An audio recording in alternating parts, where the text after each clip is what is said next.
নমস্কার বন্ধুরা, সোমাদির রান্নাঘরে সবাইকে স্বাগত। আশা করছি আপনারা সবাই খুব ভালো আছেন। এই শীতের সিজনে আরও একটি সবজির রেসিপি নিয়ে চলে এসেছি, ফুলকপির কোরমা।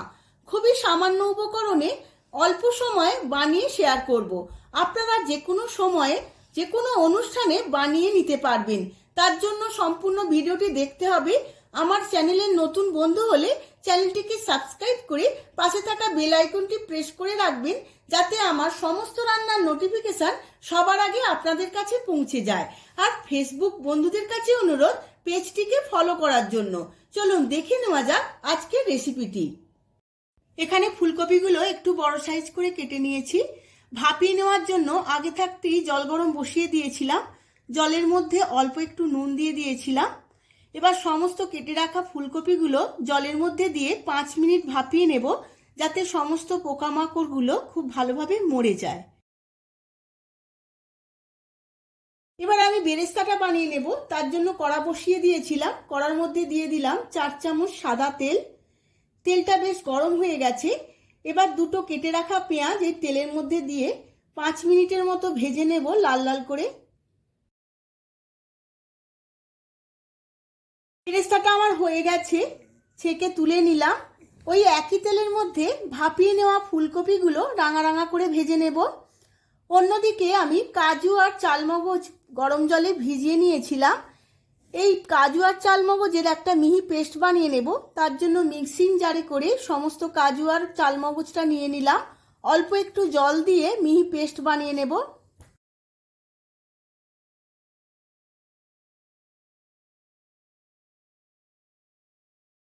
ভাপানো ফুলকপিগুলো রাঙা রাঙা করে ভাজা হয়ে গেছে। এবার তেল ছেঁকে তুলে নেব।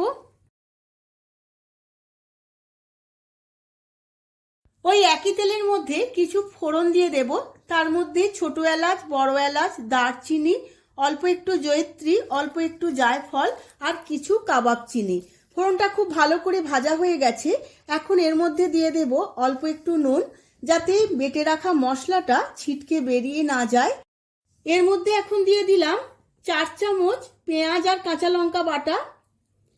পেঁয়াজ আর কাঁচা লঙ্কাটা খুব ভালো করে ভেজে নেব।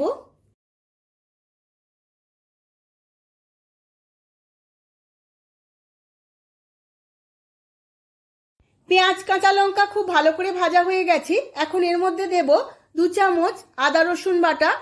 আদা রসুন বাটাও আমি সমস্ত উপকরণের সাথে খুব ভালোভাবে 5 থেকে 7 মিনিট ভেজে নেব। আদা রসুন পেঁয়াজের সাথে খুব ভালো করে ভাজা হয়ে গেছে। আদার কাঁচা গন্ধটাও আর নেই। এখন এর মধ্যে দিয়ে দিলাম 1 চামচ জিরের গুঁড়ো, 1 চামচ ধনের গুঁড়ো। সমস্ত মশলার পরিমাণ আপনারা কপির পরিমাণ অনুযায়ী দেবেন। সমস্ত মশলাটা খুব ভালো করে একবার কষিয়ে নিয়েছি। এখন দিয়ে দিলাম অল্প একটু জল। জল দিয়ে আরও 2-1 মিনিট ভালোভাবে নাড়াচাড়া করে নিয়েছি। এখন এর মধ্যে দিয়ে দেব 100 গ্রাম ফ্যাটানো টক দই। টক দইটা দেওয়ার সময় আমাকে গ্যাসের ফ্লেমটা লোতে রাখতে হবে, না হলে টক দইটা ফেটে যাবে। এইভাবে 2-1 মিনিট খুব ভালো করে মশলার সাথে কষিয়ে নেব। দেখুন বন্ধুরা, কষানোর পর দারুণ একটা টেক্সচার এসেছে। সমস্ত উপকরণটা খুব ভালোভাবে কষানো হয়ে গেছে, তেলটাও সেপারেট হয়ে গেছে। এখন এর মধ্যে দিয়ে দিলাম কাজু আর চালমগজের পেস্ট। এই সময় আরও 5 মিনিট খুব ভালো করে কষিয়ে নিতে হবে। সমস্ত মশলাটা কষাতে কষাতে এখন এর মধ্যে দিয়ে দিলাম গুঁড়ো আখের গুড়। এই গুঁড়ো আখের গুড় আপনারা যে কোনো শপিং মলে বা অনলাইনে পেয়ে যাবেন। সমস্ত মশলাটা আবারও একবার কষিয়ে নেব। এখন চিনির পরিবর্তে আমি গুড় দিলাম এখানে, সবার স্বাস্থ্যের কথা মাথায় রেখে। এবার ভেজে রাখা ফুলকপিগুলো দিয়ে আরও 5 মিনিট কষিয়ে নেব। কপিটা আমি খুব ভালো করে কষিয়ে নিয়েছি মশলার সাথে। এখন এর মধ্যে দিয়ে দেব 1 বাটি কাঁচা দুধ। আমি আগেই ভাপিয়ে নিয়ে বা ভেজে 50% কপিগুলো সেদ্ধ করে নিয়েছিলাম, বাকি সিদ্ধ এই দুধের মধ্যে হবে। এবার চাপা দিয়ে 5 মিনিট কুক হতে দেব।